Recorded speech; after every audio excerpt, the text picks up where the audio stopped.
Hey everyone, welcome to another cast by HD Phoenix. This is going to be a great game because once again, it is on the Korean servers at the 2 o'clock position. We do have oGsTOP, and in the 8 o'clock position as the blue zerg, we do have mOOnGLaDe. Now, Glade has been playing a lot on the Korean servers simply because he's really wanting to get much better, and the best players are playing on Korea, not just Korean players, but the GSL. Because of the GSL, so many teams have come over, like SK, like Team Liquid, and this is the place to play if you really want to improve. And oGsTOP needs no introduction. He's most likely the best player on OGS team right now, and OGS has a pretty stellar lineup because they used to have oGsCool, which everybody now knows as Fruitdealer, and recently Nada has joined the team. So even the StarCraft 1 legend of Nada is joining OGS, so this is an extremely strong clan, and Glade is most likely the best player on the C servers. So this is going to be a very interesting match. But looking at Glade's overlord, he's going to be very happy to come over here and see that the Terran player is not there.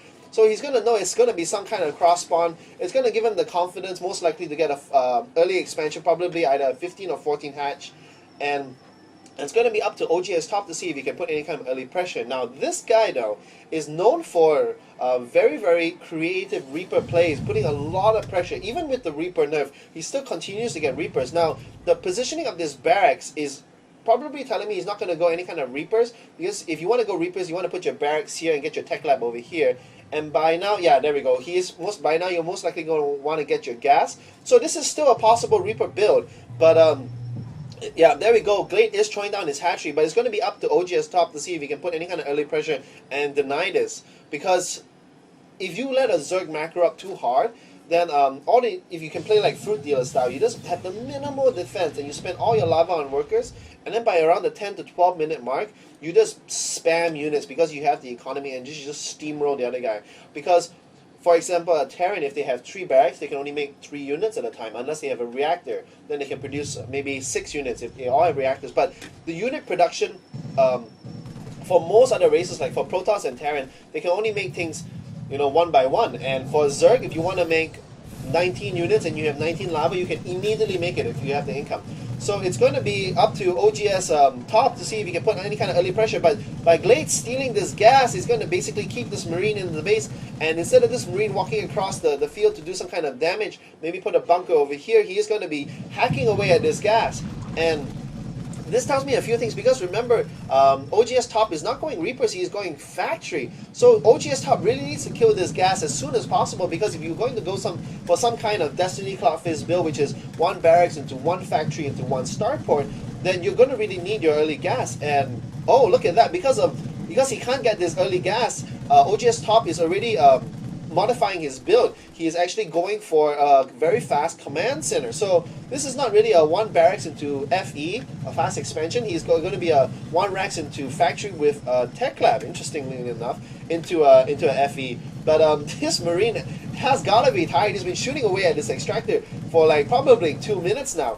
And looking on the incomes tab, Glade is slightly ahead. He is 23 over 20, but notice on the armies tab, he has 0 units, only now just throwing down his first prime crawler, because he knows that, okay, look, he sees oGsTOP making only 1 Marine, so that means, okay, he's not going for any kind of bio ball by inference. Now, Glade really should be checking this with his overlords. Yeah, the overlords are going to move out now, because once he's lost sight, because he really wants to see what kind of composition, because technically, oGsTOP could have just kept this Marine here and then had a huge ball of Marines and Marauders over here and push out right now and actually do quite significant damage, because mOOnGLaDe still only has 0 army. He hasn't even made a single pair of Zerglings, so Glade is being very greedy, relying on that initial drone as a scout, and now these overlords. But this overlord is going to take a look and see what the heck.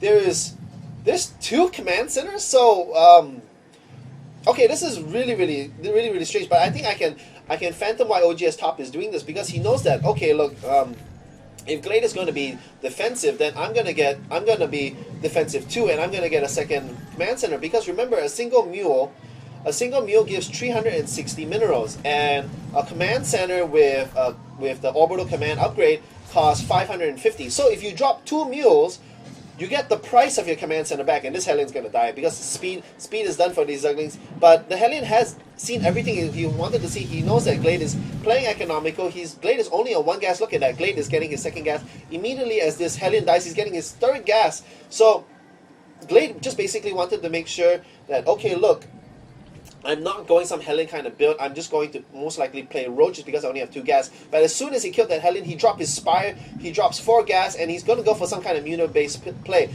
Meanwhile, on OGsTOP, he's playing extremely defensive. He's getting a bunker. This barrack is such a nice position. Look at this fantastic wall off. Like Day9 always talking about how you can control space.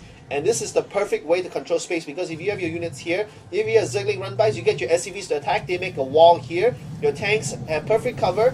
Your Marines are in range, and this is really, really strong defense by oGsTOP, but I really don't know if this is really the right thing to do, because he's basically allowing GlADe to have free macro, and you do not ever want to let a Zerg get free macro. You want to have some kind of harass, because if you let the Zerg get free macro, you know, especially a Zerg of GlADE's caliber, he is just going to, okay, you know, you're going to macro up, I'm going to macro up, and I know at the mid-game, I'm going to be able to spam more units than you can reproduce. I'm going to build an army, you build an army, we're going to clash, we trade armies, and then I'm going to be able to rebuild my army much, much faster, and I'm just going to destroy you after that. oGsTOP very wisely is keeping an SCV here. Okay, there we go. I was just about to say, once GlADE throws that 3rd hatchery down and the creep spread comes over here, he's going to know that pretty much the timing of when GlADE is going to get his GlADE. I should call him mOOnGLaDe, but I'm just going to call him GlADE out of habit. Going to see when GlADE is going to get his 3rd, but looking on the incomes tab, they are dead even. So even though GlADE is getting his 3rd, in terms of saturation of workers, he's just fine. But these 6 units are going to be able to do quite a bit of economic harass. oGsTOP being the top player he is, he already knows that the timing of it. He already has 2 missile turrets up. He has an armory and a factory already with, and he's making a Thor. He is a little bit supply blocked. But that's the beautiful thing by having 3 command centers with all with orbital command. He's going to be able to call down extra supply and basically allow him not to get supply blocked. But until then, he's going to be in serious trouble, because looking on the units tab, he only has 3 Marines. He has no Thors. He has 5 tanks, which is way more tanks than he should have. He really should have had a Thor out by now, because 1 Thor would have repelled this attack. He is losing a lot of harvesters. That's probably the 5th harvester he lost, and GlADE hasn't lost a single Mutalis yet. And he's just flying around and just creating havoc, picking off these SCVs. And these SCVs, I don't think GlADE's going to even allow any of these missile turrets to go up. And until this Thor is going to be, where is that Thor? There's the Thor. And until this Thor is finished built, I guess there's nothing much that oGsTOP can do. He's losing so much mining time. He's effectively forced onto 1 base, and actually if GlADE is assuming that GlADE is assuming there are missile turrets down here, but there's only 3 Marines. GlADE really should be swinging down here at least to take a peek and see if there's any missile turrets, but he's going to be content to snipe down this supply depot before this Thor comes out. This Thor is going to come over here and shoot his Mutalists away. And yeah, 1 Mutalist finally goes down. And GlADE is going to fly over here. He says, hey, wait a minute, there's no missile turrets here. He snipes out the mule, and meanwhile, the thing is the macro of GlADE is just kicking in. Looking on the production tab, he's making centrifugal hooks, he's making roach warrants, he's getting his saturation up, and he's pulled way ahead, 61 workers over 50, and we are at the 12-minute mark. So this is what I mean, that GlADE is even getting his 4th. This is what I mean, that if GlADE has 6 gas, he has 60 workers.